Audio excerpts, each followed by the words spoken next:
Hello friend, how are you all? Friends, today we are going to discuss alienation effects part 2. We have already discussed what is alienation effect, its origin, its objective, its definition, and today we are going to discuss about the techniques of alienation effect. So friend, let's begin.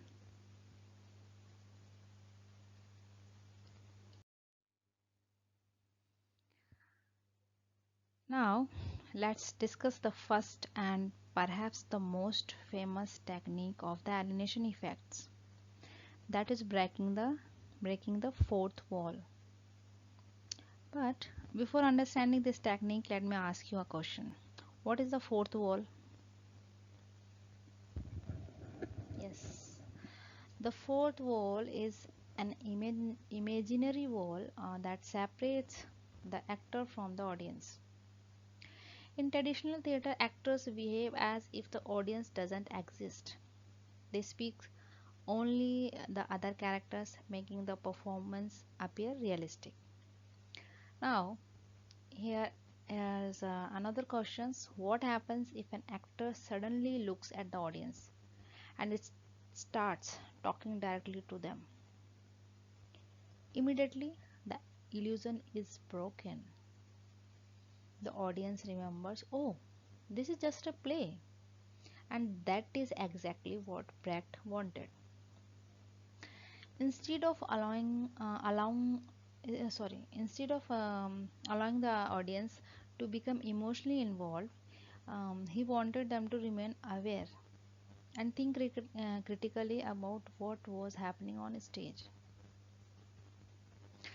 Imagine you are watching a play, okay, about unemployment, and suddenly one of the actor turns toward the audience and say, thousands of people lose their jobs every year.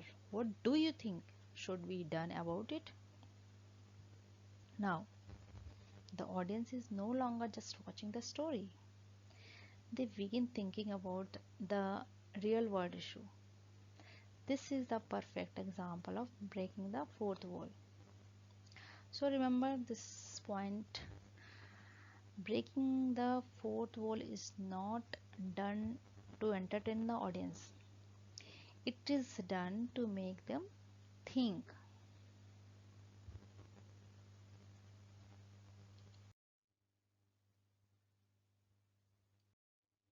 Now, let's move to another interesting technique. What is the purpose of songs in the most plays or the movies? Usually, songs increase emotion. Romantic song creates love, sad song make us cry, and energetic songs excite us, right? But Brecht used songs in a completely different way. What he did, instead of increasing emotional involvement, its song interrupt the dramatic action. Yeah, you may wonder, why interrupt the story? Doesn't that reduce the excitement? Yes, of course. And Brecht intentionally wanted that. Whenever the audience became too emotionally involved, a song would suddenly interrupt the scene. Instead of continuing the story, the song would comment on the social or political situation. For example, a song might explain how poverty or greed affects society. The audience would stop following the emotion of the character and start thinking about the larger issue. One of the best example is the Three Penny Opera, where song often criticize society rather than simply entertain the audience. So please remember friends, in Brecht's theatre, songs are not for emotional pleasure. They are for intellectual reflection, right? Let's move to another technique. Brecht often used placards, banners, sign, and projection during his play. Now, friends, you may ask, why would a playwright display information before a scene even begins? Because Brecht was not interested in creating suspense. Imagine a sign appears before a scene saying, in this scene, the main character will betray his best friend. Normally, this would spoil the surprise. But Brecht wanted exactly that. When the audience already knows what will happen, they stop asking, what will happen next? Instead, they begin asking, why is the character behaving like this? What social condition led to this decision? Why? Sometimes Brecht also projected statics, quotations, or important messages onto the stage. These techniques reminded that audience that the play was discussing real life problems, not just telling an entertaining story. So, the purpose of placards and projection was to shift the audience attention from suspense to critical analysis. Right? Now, let's compare the alienation effects with the Aristotle concept of catharsis. And friends, this comparison is a very important for university exams and UGC NET and other exam also. First, let me ask you, what is the catharsis?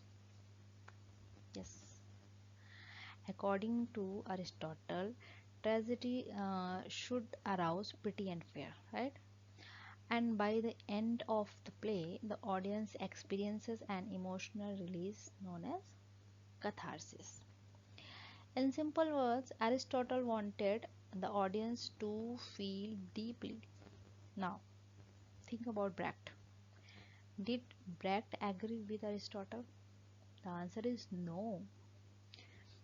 Brecht believed that if people only cried and felt emotion, they might leave the theater without questioning society. Therefore, instead of emotional involvement, he encouraged intellectual involvement. Okay, let's remember the difference with the simple formula. Aristotle feels a story, Brecht thinks about the story, or we can say catharsis creates emotional satisfaction, alienation effects creates critical awareness, right? This comparison is one of the most frequently asked examination questions, so make sure you remember it, friends. Okay, now let's look at some famous play where Brecht used the alienation effect. The first is The Mother Courage and Her Children. This play is set during the 30 Years' War and shows how war affects ordinary people. Instead of glorifying war, Brecht encouraged the audience to question its consequences. consequences. The second is The Good Person of Szechuan. This play explores an interesting question: can a person remain completely good in an unjust society? Answer, friends. Rather than giving a simple answer, Brecht encourages the audience to think about a relationship between morality and the social condition. Okay. The third is the Three Penny Opera. This play uses song, satire, and social criticism to expose corruption, greed, and inequality. Finally, the Caucasian Chalk Circle examines justice, power, responsibility through an engaging story while constantly reminding the audience to think critically. If you ever read this play, try to identify the alienation effect, friends, techniques we have discussed today. Okay, friends. Now, before we move ahead, let's discuss a few additional points. Uh, you may ask, why is the alienation effect considered so revolutionary? Because Before Brecht, most playwrights wanted audience to lose themselves emotionally in the performance. Brecht completely changed this approach. He encouraged actor to demonstrate a character instead of completely becoming the character. This means the actor maintains a certain distance from the role, allowing the audience to observe the character actions critically rather than simply sympathizing with them. Another important point is that the alienation effect became one of the defining feature of epic theater. Its influence extends far beyond theater. Many modern filmmakers, theater directors, and teachers have used Brecht ideas to engage audience and students to question social realities rather than accept them blindly. So, by now, you should understand that the alienation effect is not simply a theatrical trick. It is a way of using drama as a tool for awareness, analysis, and social change. Now, friend, in the next part of our lecture, we will discuss the influence of the alienation effect on modern theatre, its criticism, its importance for examination. Okay, thank you, friends.